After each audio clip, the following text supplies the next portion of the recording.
Abel. Autour de moi, notre invité d'honneur, et je ne l'ai pas choisi au hasard, c'est Jean-Marie Roy de l'Académie française. Parce que tout à l'heure, on parlera de cette noble compagnie. Et puis, Jacques Maillot. Présent. Bernard Mabille. Présent. Vincent Perrault. Présent. Philippe Chevalier. Présent. Et Jacques Baluta. Présent. Alors, nous ne pouvons pas ne pas nous souvenir, avant de traiter ce sujet, que un académicien, et non des moindres, Jean Dutour, a fait partie des grosses têtes pendant 30 ans. Et que vous n'êtes peut-être pas au courant, mais lorsqu'il s'est présenté, il y avait déjà 5 ans qu'il participait aux grosses têtes. Certains immortels lui ont dit, vous savez, il faudrait peut-être abandonner de participation à cette émission, pas toujours très académique, si vous voulez être élu. Et il a dit non, non, quoi qu'il arrive, je resterai aux grosses têtes. Et il a été élu. Sacha Guitry, l'Académie était venue le voir pour leur délégation, pour lui dire, est-ce que vous accepteriez de venir chez nous? Mais ne faites plus de théâtre. Mais, exactement, et à la fin, il les raccompagne, très heureux, il dit, oui, j'adorerais rentrer. Et le secrétaire perpétuel lui dit, bien entendu, un petit détail, il n'est plus question de monter sur scène. Et alors, à ce moment-là, Sacha Guitry dit, dans ces conditions, je préfère ne jamais entrer à l'Académie. Et c'est là où il a fait cette fameuse phrase, vous savez, après, il disait, je préfère être de ceux dont on dit, pourquoi n'y est-il pas, que de ceux dont on dit, pourquoi y est-il? Voilà. Alors, il fut d'une autre académie, la petite, hein, celle où on est 10 seulement, mais où on peut déjeuner, ce qui n'est pas le cas chez vous. Hein. Oui, mais enfin, il a eu des problèmes, hein, parce que je crois qu'il est obligé de quitter. Il est obligé de quitter. Il a été viré. Oui. Est-ce qu'on a le droit de démissionner de l'académie? Ah non, impossible. Non. Mais en revanche, on peut être, si on se comporte mal, eh bien, on peut être chassé. À la Libération, il y en a eu deux. Abel Bonnard. Abel Bonnard. Et puis Abel Herman. Les deux Abel, oui. Voilà, les deux Abel. Est-ce que vous avez une sorte de permis à points? C'est-à-dire que vous voyez vos nombres de points qui diminuent, vous pouvez en rattraper, et à plus de points, au revoir, vous êtes chassé. Vous verriez venir comme ça. Enfin, c'était une mauvaise conduite. Ça dépassait ça, parce qu'en fait, ils avaient un peu fricoté avec les occupants. Hein. Et quand Giscard est arrivé, est-ce que vous lui avez interdit de jouer de l'accordéon? C'est un bon académicien? Oh, formidable. Formidable. Oui, il est très assidu. Il vient très souvent. Oui, il a du mal à se lever. Hein. Ah bah oui. Oui, très bien. Et puis c'est un grand écrivain aussi. Hein. Ah oui. Oui. Vous savez, vous n'allez pas me faire dire du mal de lui. Je l'ai reçu et vous savez que j'avais mis quelques petites flèches. Mais vous avez petites flèches dans mon discours. Oui. Alors ça fait des drames. Oui. Donc maintenant, l'âge de guerre est enterré. Rappelez cette flèche. J'avais rappelé un article de Renaud Matignon dans le Figaro littéraire en parlant du Passage, son roman, en disant c'est la rencontre de Bernadette Soubirous et de Bécassine. Oui. Ça aide. C'était un peu dur. J'ai regretté parce que j'ai relu le livre qui est vraiment, il y a du talent. Alors qu'est-ce que c'est l'Académie pour vous là? Moi j'aime bien parce qu'il travaille la langue. Eh oui. Et moi la langue j'adore. Oui. Dans le train. J'adore la langue, vous le savez, Philippe? Oui. Donc, c'est la langue de veau, je trouve que c'est une bonne maison de retraite. Ils sont bien traités, ils sont beaux dans les costards. Maison de retraite, c'est pas très gentil, mais il y a un petit peu de ça, puisque... Enfin, vous êtes entré très jeune, hein, vous n'aviez pas 60 ans. Ah, moi, j'avais 55 ans. Voilà. Vous étiez le Benjamin, le minot. Ah oui. J'étais le Benjamin, et voilà. Et puis maintenant, je commence à devenir presque pas le doyen. Parce qu'on dit souvent... 95 ans. Et puis maintenant, il y a des femmes. Oui. Voilà. Et vous savez, quand j'ai été élu, on m'a dit, parce que je me suis présenté 5 fois, hein, comme Victor Hugo. Eh bien, on m'a dit, vous êtes heureux, enfin, vous êtes élu. Je dis, non, je suis inquiet. On m'a dit, mais pourquoi êtes-vous inquiet? Je suis inquiet, j'ai eu 16 voix de plus que Balzac. Oui, alors l'Académie a ignoré de très très grands romanciers. Hein, Flaubert, Maupassant. Ah, Flaubert s'est pas présenté. Zola, il s'est présenté 23 fois. 20 fois. Combien? Ça, il avait de la persévérance. Il a fini par être élu. Non, il n'a pas été élu. Ils ne l'ont pas élu. Jamais. Mais non. C'est pas Zoli. Non. Ce qu'il y a peut-être de pire, c'est qu'il y a eu... Ben ça, on ne les nommera pas, parce que ça n'existe plus aujourd'hui. Mais dans le passé, il y a eu des erreurs. Il y a eu des gens très très nuls qui ont été élus, notamment à un moment, et vous savez qu'il y avait une fuite sous la coupole. Il y avait une fuite, il y avait de l'eau qui coulait, c'est très embêtant pour la réception. À cause Ils des ont couches. élu un On a plombier. cherché un Les couches. mécène Un couvreur. qu'on pourrait élire. Je peux vous donner son nom, c'était Albert Buisson. Albert Buisson, bravo, vous êtes une culture. Mais alors, ce que vous ne savez peut-être pas, Réponse de Philippe vous ne Bouvard. savez peut-être pas, est-ce que vous saviez qu'il était pharmacien? Et non seulement ça, mais son seul livre était une petite monographie sur l'aspirine. Est-ce que vous savez le surnom que lui avait donné Léon Daudet Ah non, à ce pharmacien? Le comprimé. C'était pas quelqu'un. Il n'était pas originaire de Montpellier. Parce que je crois qu'il y a une avenue Albert Buisson à Montpellier. Parce que je connais toutes les avenues de toutes les villes de Moi, je France. connais, Donc je oui. sais que. Voilà une information. C'était le C'est bien père le seul endroit où de... il y a des rues. C'était le père de Fanny Ardant, Buisson. Ah oui, bravo. alors oui, il y a de temps en temps, non pas des erreurs, mais Ah, pas aujourd'hui. Hein. des élections dont on ne s'explique pas beaucoup la raison. Alors, comprenais pour pas. vous, Philippe Chevalier, Ah bah c'est bien, moi l'Académie française, ça je trouve ça merveilleux parce que il y a quand même, ce sont des gens comme dit Jacques qui ont le souci de la langue, qui travaillent à la propagation de la langue française dans le monde entier parce que c'est une institution reconnue partout. Et puis il y a des gens, il y a des gens savants, il y a Ah bah, des gens. c'est censé être l'élite quand même. Oui, oui. C'est quand même censé être l'élite Ah oui, de la l'Académie discipline. française. oui. Alors c'est vrai que la mémoire vivante de la littérature par des gens qui sont parfois un peu morts-vivants, ça fait bizarre, mais non, quand même. Il y a eu globalement, des écrivains vraiment illustres, et les grands romanciers. Il y a eu Paul Valéry, par exemple. Qui est- Oui. oui, Ah, oui, c'est plus grand. parlons des vivants. Ouais, pardon. oui. Bon. Ah bon, il est mort, je savais pas. On ne dit rien. Il a eu- c'est un- attendez, il a eu des obsèques nationales, hein, Paul Ouais, Valéry. ouais. Alors, c'est vrai, quelquefois, chez les gens âgés, il y a un petit problème, c'est qu'ils s'endorment. Ah Et oui. alors, ils s'endorment pendant le dictionnaire, et vous savez, la fameuse histoire, au moment où on étudiait le mot mitrailleuse, il y avait le maréchal Joffre qui était en train de dormir. Alors, il y a son voisin qui lui donne un coup de coude, comme ça, qui dit « Maréchal, le mot mitrailleuse, donnez votre définition. » Alors, il se réveille comme ça. « Yo, mitrailleuse, c'est un fusil qui fait pan, pan, pan, pan, pan. » Vous en êtes à quel mot, là hein Parce que Jean-Marie si on est au mot rock'n'roll. Ah oui. Ah oui. Alors évidemment, c'est pas vraiment un mot qui Vous savez ce que symbolise c'est l'académie. Hein Mais on a demandé à Daniel Philippaki, on a demandé son appréciation, justement. Il nous a aidé à rédiger la définition. Mais c'est surtout pas du tout un mot français. Non, rock'n'roll, Bah c'est non, pas. mais c'est pas pas du tout. Ah oui, c'est mais un mot c'est américain. vous êtes Ah, obligé maintenant, c'est tellement utilisé, de On en donner votre parlera définition. tout à l'heure, mais vous avez admis dans votre dictionnaire des mots qui font peut-être jeunes, comme on dit, mais qui ne sont pas toujours dignes de l'Académie. Hein. Oh, ça, vous m'étonnez. alors. Oh, ouais, il y a- Je vous le dis, vous allez voir. il y a des... Par rapport au petit Robert, on est vraiment... Enfin, on n'a pas mis le mot couillu quand même dans le dictionnaire, comme le bon, vous Robert. auriez dû. Ah oui, couillu. Ah bah, pour avoir des petits... Ah bah dans le français, petit ça, au Robert, il y a moins. couillu, c'est normal, Bien c'est sûr. l'attraction. Bien sûr. bon, on va faire un burn-out. Alors, l'Académie, Mabille. Bah, c'est le Rotary Club en mieux, quoi. Ça Moi, je m'impressionne trouve que pas. c'est un peu les résidences hespérides des Ouais. écrivains. Voilà, bah, c'est dis ça. donc. Voilà. Ça leur permet de rester toujours verts. Voilà.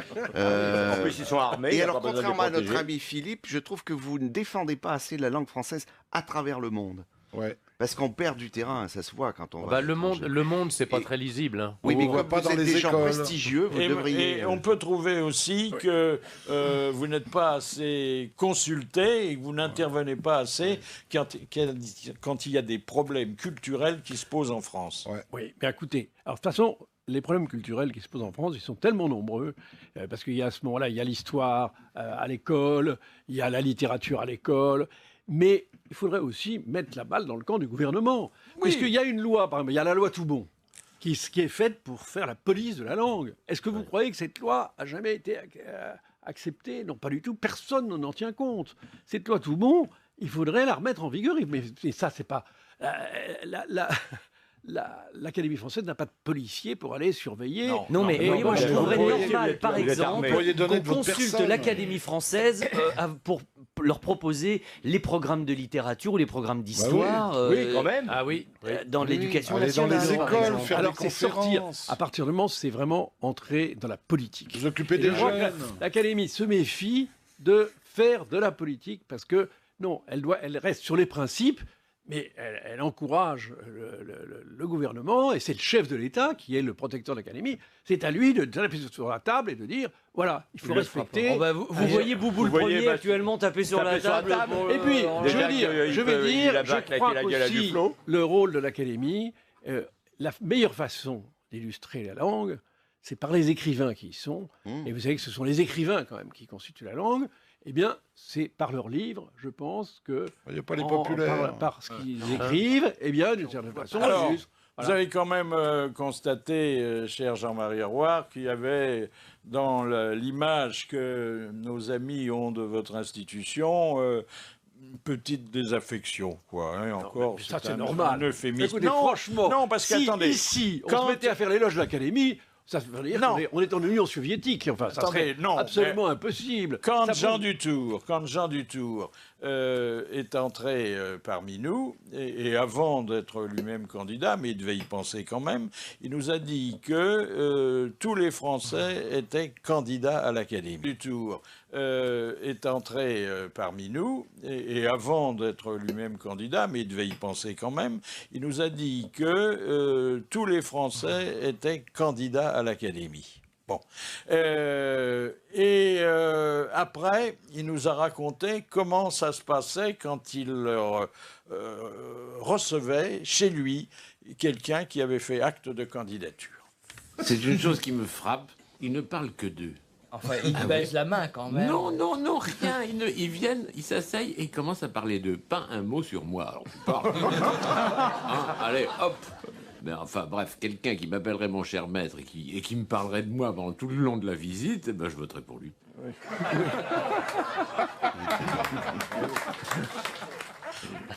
Il avait mis au point d'ailleurs une série de sketchs pour éprouver le désir, le degré de désir que le candidat avait de siéger sous la coupole. Alors il leur demandait plein de choses. Alors d'abord, il leur demandait, est-ce que vous pouvez me prêter 500 francs? Je me souviens. Très bien, parce que vous l'aviez appelé, quand j'étais élu à l'Académie, vous l'aviez appelé et vous m'avez dit, est-ce que vous avez quelque chose à dire à votre confrère Jean Dutour? Je dis oui, je voudrais qu'il me rende mes 500 balles. Après, quand il avait affaire à des candidats qui n'avaient pas l'air très futés, il leur demandait s'ils pouvaient lui faire les carreaux de son bureau qui étaient très sales. Non, mais attendez, souvent on encourage des candidatures qui sont totalement fantaisistes. Et c'est pas bien parce que vous donnez de faux espoirs aux gens. Moi je me souviens de Maurice Chevalier, de Charles Trenet, de gens dont vous avez assombri la vieillesse. Attendez, Trenet, Non, quand même. Mais c'est formidable de donner de l'espoir. Moi, je trouve que la définition que vous donniez, et que donnait Dutour, disant que tous les Français étaient candidats, et c'est ça qui est formidable. On n'a pas besoin d'avoir son bac, on peut faire des fautes d'orthographe et être candidat à l'Académie. Attends. Aujourd'hui, quand vous cherchez un vrai candidat, vous en trouvez difficilement. Non, peut-être, mais en tout cas, ce qui est formidable, c'est cette extraordinaire démocratie. Ça a été, finalement, à l'époque, sous la monarchie, les membres de l'Académie française étaient considérés comme des aristocrates. Ils portaient l'épée, et il y avait une égalité totale entre... Dans un dîner en ville, par exemple, s'il y a un ministre, un cardinal et un académicien, lequel est à la droite de la maîtresse de maison? Le cardinal. Le cardinal. Ah oui. S'il n'y a pas de cardinal? Le ministre. Le ministre. Il y en a encore, L'académicien vient après, alors. on n'en voit pas beaucoup chez McDonald's, le truc là. C'est-à-dire que lui, il a été maréchal. s'il y a un cardinal et un ministre, vous bouffez à la cuisine. Là. Non mais attendez, Jean-Marie, on chantera encore Trenet qu'on aura oublié les œuvres de Thierry Molnier et autres quand même. Attendez, ne Thierry pas- Molnier est un très grand écrivain. Oui, enfin... Non, mais vous comparez ce qui n'est pas comparable. Ah bon, d'accord. Non, vous comparez, c'est vrai. Alors, Il y a la évidemment, Voltaire, il y a le reste. si vous comparez Lustiger et Trenet, vous voyez, on ne peut pas comparer. Et puis Trenet Non. était peut-être dans la catégorie. Mais si vous voulez, ce qu'il y a de dont on passionnant, parlait et tout à c'est l'heure. ce que Valérie, justement, a examiné dans le mystère de l'Académie, c'est qu'on mélange des gens qui sont incomparables. Et c'est ce qui fait La richesse. l'élément détonnant. C'est l'élément. Pourquoi est-ce que l'Académie garde quand même une image dans l'opinion, garde cette image très importante? C'est parce que, justement, on y rentre, c'est mystérieux. La raison pour laquelle on y rentre, ça reste mystérieux. C'est une sorte de loterie nationale. C'est quelque chose. Et alors, il y a des gens exceptionnels qui y rentrent, comme Lévi-Strauss, comme Jean d'Ormesson, des gens qui sont peut-être moins d'une carrure moins importante. Voilà, mais c'est ce mystère, et c'est le mystère de la vie. C'est la même chose pour la Légion d'honneur, c'est la même chose pour les ministres. Vous ne croyez pas que c'est une loterie, les ministres? Franchement, en ce moment, on le voit bien. Est-ce qu'il y a des gens qui ont été élus à l'Académie française alors qu'ils n'ont jamais écrit de livre? Oui, bien sûr. Il y a eu des militaires, je crois. Bien sûr. On ne peut pas dire que l'œuvre de Pierre Messmer était tellement importante. Bon. Même de notre ami Michel Droit, il n'avait pas écrit beaucoup de choses. Il a écrit beaucoup. Il était journaliste. Il écrivait bien d'ailleurs, c'était Michel Adroit. Alors vous parliez de Jean d'Ormesson, je vais vous le faire écouter parce que il avait été le grand électeur de Marguerite Yourcenar. Mais quand il s'agissait de l'élection de la première femme sous la coupole, il savait aussi prendre ses distances. Quand Yourcenar a été élu dans les drames, parce que l'Académie, au fond, était très hostile à l'élection de Marguerite Yourcenar, et alors il y a des journalistes qui m'ont dit « Mais alors, qu'est-ce qui a changé ?» Et j'ai dit « Maintenant, il y a 2 cabinets. Sur l'un, il y a écrit « Messieurs » et sur l'autre, « Marguerite Yourcenar ».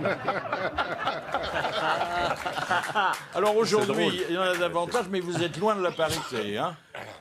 On est loin. Mais est-ce que c'est souhaitable, la parité? Est-ce que c'est pas, justement, quelque chose d'hostile aux femmes? Les femmes, c'est individuellement qu'elles ont du mérite. Elles ont du mérite. Il y a autant de femmes que d'hommes. Quand en séance, il y a un bouton de votre habit qui saute, qu'est-ce qu'il vous voyez comme vous êtes macho. Alors, à propos d'habits, parce que c'est l'habit que vous portez. Un écrivain impécunieux vient d'être élu.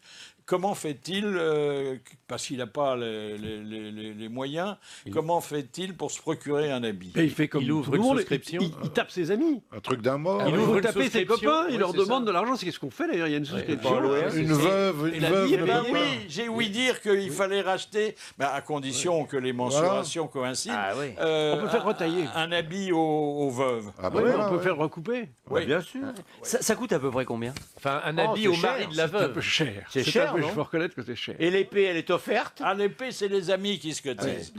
Et chez les Tat- amis payent En fait, tout, ils quoi. offrent les deux. Oui. Ils offrent. Ouais. Là, Et ce qui coûte le plus cher, souvent, c'est l'habit. Et chez Cher Tati- combien? 10 chez 000 Tati, euros? ils font pas. Chez qui on les fait, ces Vous habits-là? dites cher, mais cher combien? 10 000 euros à peu près? Oh, plus que ça. Plus que ça. Écoutez, Chez c'est qui pas on le les moment, fait? avec les problèmes fiscaux, c'est pas le moment que j'avoue combien m'a coûté cet habit, mais puisque c'est pas vous qui avez payé, c'est chez les copains. L'Envin, c'était très cher. Ah ouais. Parce qu'il y a des dorures, hein. Bah oui. Eh Puis, oui. ça fait travailler les brodeuses de Bretagne. Parce qu'en plus, c'est les bordeuses de ça vient Bretagne. de la C'est là, il y a le voyage. Sur celui de Cousteau, ce qui a été dur, c'est de faire tenir les bonbonnes. Ça a été, C'est il faut payer Et pour le voyage, bonnet. Est-ce qu'il y a des rigolos dans votre compagnie? Oh, bien sûr, là vous venez d'évoquer Jean d'Ormesson, on peut pas dire. Enfin, rigolo, je sais pas si c'est un rigolo, mais en tout cas, c'est quelqu'un qui est plein d'esprit. Éric Orsenat est plein d'esprit. Enfin, il y en a beaucoup, beaucoup, beaucoup. Je crois qu'il y a même que ça. Il y a que des gens qui ont de l'esprit. Vous faites des petites blagues entre vous? Ça arrive, mais je dis, c'est pas le but vraiment de nos réunions. C'est pas comme ici. Hein. Alors, par exemple, qu'est-ce qu'il y a eu comme blague? Comme petite blague, écoutez, je cherche. Alors, si, des candidatures fantaisistes. Oui, Mais ça, c'est pas du vicomte de Venelle. Bien sûr, mais ça, c'est pas rigolo, c'est un peu tragique, parce que c'est vrai que c'est émouvant en même temps, parce que on se dit soi-même, vous savez, il y a des gens qu'on a découragés comme Baudelaire, qu'on a découragés, il y a des gens comme Verlaine. Vous savez combien Verlaine a eu de voix? 0 voix. Alors quelquefois, À on cause peut se dire, peut-être à cause de ses mœurs. non, parce qu'il il se pochetonnait un peu. Il pratiquait l'absentéisme. Ils avaient peur de ça. Oh, excellent, excellent. Péroni sera pas candidat. Merci, messieurs. Merci. Oh non, mais alors c'est grave. Quels sont les académiciens qui sont dispensés du port de l'épée? Alors, je vous pose la question. À moi? Les religieux. Les femmes. Les femmes, oui. Alors, les religieux et les femmes. Eh ben, vous avez répondu. Bravo. Mais les femmes certaines ont une épée. Oui, un petit poignard, alors. Hein. Oui, peut-être. Ouais, Une bague à cheveux, quoi. Une aiguille à tricoter. Oui. Ouais. Et Cousteau n'avait pas d'épée, je crois. Il avait il une avait un bouteille, harpon, mais il lui, pouvait un pas harpon. parce qu'il avait sa bouteille sur le dos. Ça, c'est lourd. Et puis son bonnet rouge. Son bonnet à avait son pompons qui bonnet sous remplaçait le le bicorne. bicorne. Voilà, c'est ça. Alors, quelle différence vous faites? Et là, je ne m'adresse pas à Jean-Marie Roy, mais à mes chers complices, entre l'Institut de France et l'Institut médico-légal. L'Institut de France, il y a le même nombre de cadavres. Oui, il y a autant de cadavres. cadavres. Non, ils sont tous morts. Alors, je sais pas.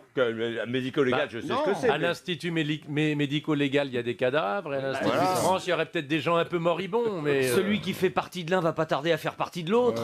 alors là, attendez. Alors bon, d'accord pour l'Institut médico-légal. Vous savez que c'est la morgue. Mais l'Institut de France, qu'est-ce que c'est, Monsieur Mabille? C'est un institut qui est en France. Ouais. Alors, ça a été créé. Non, mais c'est parce que je me suis renseigné. Parce que moi, j'ai de la tête, je me renseigne. Ça a été créé après les 5 académies qui sont bien antérieures à l'Institut. Voilà. Et c'est pour chapeauter en quelque sorte ce qui rassemble toutes les académies. C'est la réunion des 5 académies. Bravo, bravo. Voilà. C'est la réunion des 5 académies. Je suis la synthèse de l'inné et de l'acquis. Moi, je me suis arrêté à l'académie de billard. Alors, tu sais, Mais c'est bien aussi, tu sais. T'avais pas été à l'Académie des Neufs aussi? Oui, aussi. C'était il y a longtemps. Hein. Parce que tu n'es pas à l'Académie Alphonse Allais? Non. Moi, quoi? Moi, j'en suis. Oui. Ah, de ouais, même ouais. que T'en M. es Bouvard. Non. Comment non? Non. Oui, vous en êtes. Non, mais enfin, bon, bah, vous n'avez jamais assisté à aucune séance. Alors, vous pouvez citer les 5 académies. Il y a la française. Alors, il y a l'Académie française, Il y a l'Académie des inscriptions et belles-lettres, Oui. Les Beaux-Arts. l'Académie des sciences morales Des et sciences politiques, morales et politiques. l'Académie de médecine, L'Académie. Non, elle ne fait pas partie. L'Académie des Beaux-Arts. Les Beaux-Arts. Il y a Ouais. les Beaux-Arts, non? l'Académie Beaux-Arts. des Beaux-Arts, Et des puis, Beaux-Arts, il y a la l'Académie des sciences. Il y a la Star Academy, Monsieur La Bouvard.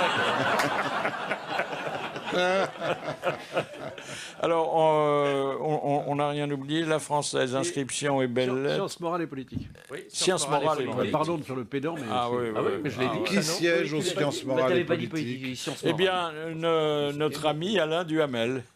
Ah oui. Ah, Bien oui, entré, il est aux oui, sciences oui. morales et Il politiques. Il y a est pas aux longtemps, sciences il vient d'être morales reçu, et c'est ça? politiques. Oui, oui. Sciences morales Ouais, mais c'est Et- Duhamel. Bon, Et bah, Perroni Ils est à sont l'Académie nombreux, des ils sont sciences combien morales. Alors la radio est donc représentée en sa personne, mais elle n'est pas représentée à l'Académie des Beaux-Arts. Ah bah, alors qu'il y a le cinéma, qu'il y a la télévision, la radio et la parente pauvre. Et ils sont combien dans ces académies-là? Il y a un chiffre quelconque? Ah, ils sont plus qu'à la française dans certaines académies. Ah oui, à l'Académie des sciences, je crois qu'ils sont 300. Ah oui. Donc, les seuls qui aient gardé ce chiffre de 40 depuis la création par Richelieu, c'est l'Académie française. Alors, quand on est élu, il faut faire un discours de remerciement. Oui. C'est long à écrire, hein, parfois. Écoutez, ce qui est le plus long, c'est de faire les visites. Ce qui est le plus long, c'est de se présenter. Attendez, les visites, c'est pas obligatoire. Hein. Ah, bah, quand même. C'est l'usage, mais c'est pas la loi. Ouais, mais celui qui le fait Quand pas même, a peu de c'est- chance. Ah oui, oui. Non, il faut faire les visites. Et d'ailleurs, et c'est quelquefois très douloureux parce que quelquefois, ils vous torturent. Vous savez, moi, j'avais été voir un Jean Guiton. Et Oh là c'était là. terrible parce que Jean Guiton, c'était un grand catholique, Un mystique. était extrêmement pervers.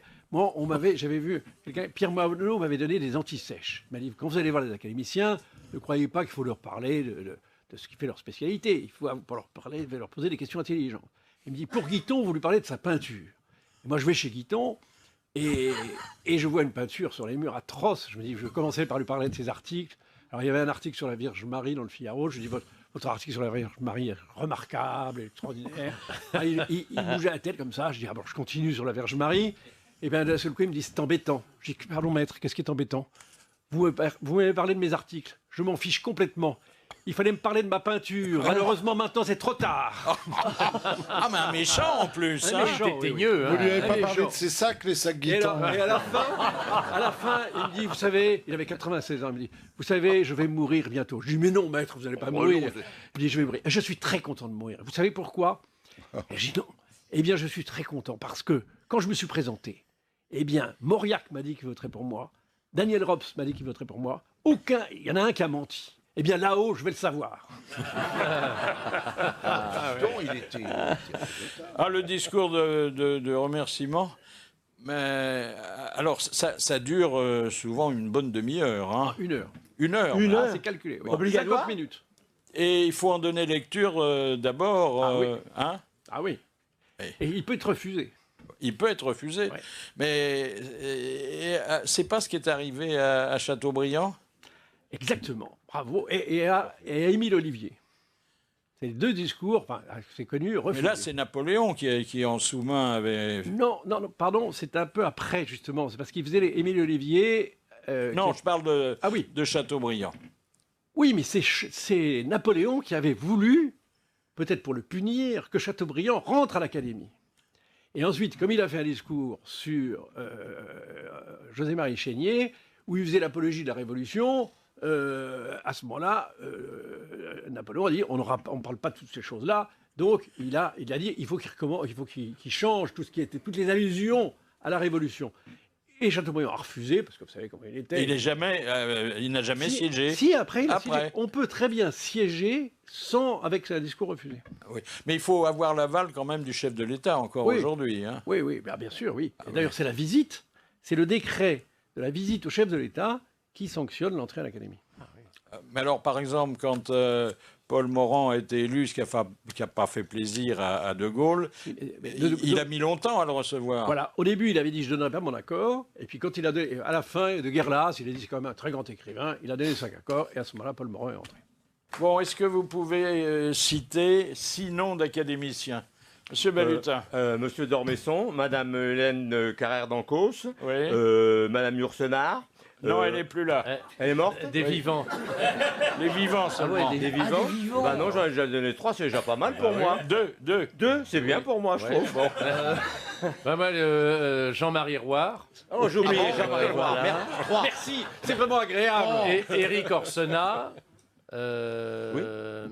Michel Serres, Michel Serres, Valéry Giscard d'Estaing, René de Obaldia, Valéry Jean-Loup Giscard d'Estaing, Dabadi. Jean-Loup On l'a Dabadi. dit.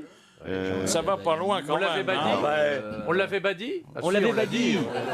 Jean-Loup l'a bien dit. Dabadi, on l'a dit. Bon, il y a des historiens, certainement. Bah, Il y a peut-être des Valéry Giscard d'Estaing. Bah Oui, ça y est, on l'a bien dit. Ça y est, C'est l'Académie des sourds ici. Là. Oui, Il n'y a pas un militaire. Un militaire. Fernandez, il n'est pas de l'Académie, Dominique Fernandez hein, j'avais compris Fernandel. Ah oui. Et le gars qui a écrit sur les chats, là. Frédéric Vitou. Ah oui, c'est un spécialiste des chats. Oui. Céline. Militaire. Il n'y a pas un militaire, un général, un maréchal quelconque. Bah, maintenant, les maréchaux, il y en a plus Il y beaucoup que a tu connais. Simone Veil, elle est académicienne. Ah oui, Simone Veil. Qu'est-ce que vous avez comme militaire en ce moment? En ce moment, il n'y en a pas. Il n'y en a pas. Il y en a Il y avait pas. Mesmer, il y avait Pierre Mesmer Oui. qui avait été ministre des Armées, qui était militaire, c'était un légionnaire. Moi, je c'était un parle légionnaire. avec Il y a eu le maréchal Juin. Ah, les maréchaux, il y en a eu Oui. beaucoup. Il y Le aura- maréchal Juin, le maréchal Joffre, le Tous les maréchal boulevards, Foch, Ah oui, Foch, oui, oui. Ben, Pétain. Bah oui, Pétain. Et oui, Pétain, bien sûr. Ah, c'est moins bien pour vous. Oh, bah, il Ça, aurait c'est un été- mauvais point pour Il vous. était le patron, Oui. Pétain. Et d'ailleurs, c'est André-François Poncet qui a succédé à Pétain, et on lui disait alors, il était très embêté, on lui disait alors, où est-ce que vous en êtes de votre discours? Ah ouais. Il dit, oh, j'ai fait le plus facile, je suis à Verdun. Ah, c'est joli. Ah, ça, c'est joli, ça. C'est drôle. C'est vrai que c'est un cadeau empoisonné. Il y avait aussi, il y avait. Alors, comédie française, Maurice Druon, c'est l'Académie dans le monde, enfin c'était aussi dans le monde du spectacle. Alors, pouvez-vous citer des sociétaires? Des nouveaux, non. Enfin, si, Paul Adides, mais sans ça, comment elle s'appelle qui est encore à l'Académie, qui est encore à la Comédie, je sais plus. Il y a Catherine Chevalier. Non. Il y a Gérard Rolls Catherine par Yegel. mariage. La plus vieille. Gérard Rolls par Il y a mariage. Catherine Salvia. Catherine Salvia. Catherine Salvia. Catherine Samy. Catherine Samy et tout. Il y a Guillaume Gallienne. Soyons sordides. Qu'est-ce qu'on gagne quand on est académicien? À être connu. Oui, on gagne pas lourd. Ça, franchement, si c'est la raison pour laquelle les gens veulent venir, vraiment, Oui, mais- de quoi s'acheter des cigares et encore. Vous êtes pas très payé bonne au- qualité, Attendez, c'est lesquels pas et en Vous quelle êtes payé quantité au mot. Vous êtes invité partout. Vous êtes invité C'est un partout. con, quoi. Ils sont payés au mot. Le salaire Non, est- attendez, combien touchez-vous? Bon, ça doit être, je sais pas, 200 € par mois. Voilà. Ah, ça va jusque-là quand même. Oui, c'est pas oui. C'est considérable, dites Mais il donc. fut un temps où, à l'issue de chaque séance, il y avait des jetons de présence Oui. qui étaient dans une enveloppe. Hein, il y avait de la monnaie. Oui. Oui, c'est lié aussi à la présence, parce que c'est... C'est Georges Duhamel, je crois, qui avait demandé ça parce qu'il ne voulait pas que sa femme sache qu'il avait besoin d'argent de poche. Hein. Oui. Et alors, il était un petit peu gâteux, il comptait pendant les séances. Hein. Ah, mais il doit y avoir des tableaux de rigolos, non? Enfin, des vieux tableaux, naturellement. 200 €. Ça va pas loin. quand même. Il y a une retraite de l'Académie? Bah non, c'est quasiment parce que les gens qui sont à l'académie sont déjà à la retraite. On ne peut pas Non, mais cumuler les retraites. Vous gagnez de l'argent en faisant des préfaces, parce que, par exemple, quand il y a marqué de l'Académie française, c'est quand même Oui, c'est vrai. c'est mieux payé. Ça dépend, ça dépend. Je ne sais pas si ça... Non, je ne crois pas que ça ait d'incidence vraiment importante, en tout cas dans la vente des livres. Entre le moment où je suis de l'Académie française ou pas, je crois que ça... Bah, encore faut-il qu'après être élu, l'académicien continue à écrire, ce qui n'est Voilà. pas toujours le cas. Ah, il y en a à qui ça peut couper les jambes, oui. Couper la main, je ne sais pas. Enfin, ça leur coupe les jambes s'ils écrivent comme un pied.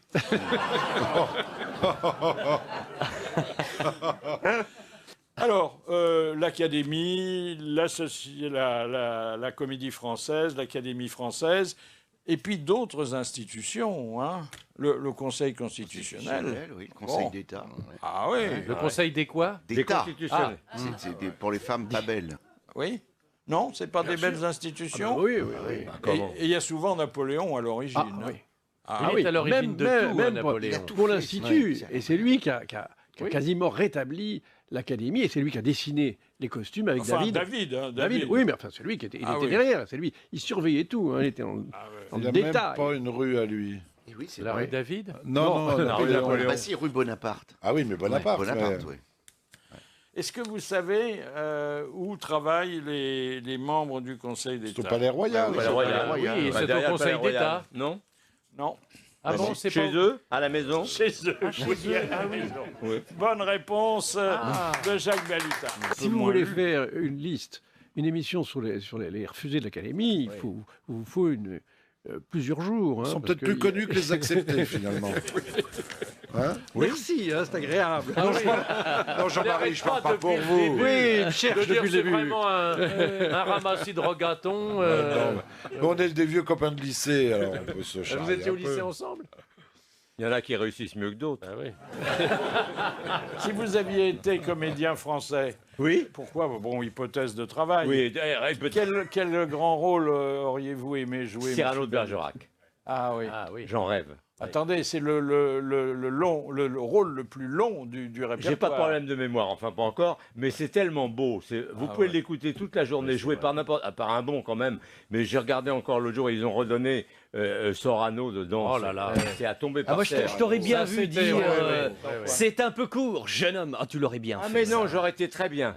Ah Oui, oui. parce qu'il faut beaucoup de santé, il faut de la santé. Ah oui, c'est oui. très fatigant. Je me rappelle de Villermoz Jean-Paul. était bien. Jean-Paul l'avait joué très Jean-Paul, Ah il ouais. l'a fait magnifiquement. bien. Ah ouais, ouais. Mais c'est dur, c'est pas une pièce qui est faite pour jouer tous les soirs. Aux Français, ils jouent une En fois alternance, oui. Ils jouent une fois par mois, c'est comme ça. Jean-Pierre dans. Et vous, qu'est-ce que vous auriez joué, monsieur Chevalier? Ah, moi j'aurais bien aimé jouer Figaro. Dans le Barbier de Séville. Ah, et pas dans... mal. Oui, ah oui. Moi, j'aurais bien joué le Parisien, moi. Oui, ah oui. Ouais. Et Le Monde. Ouais.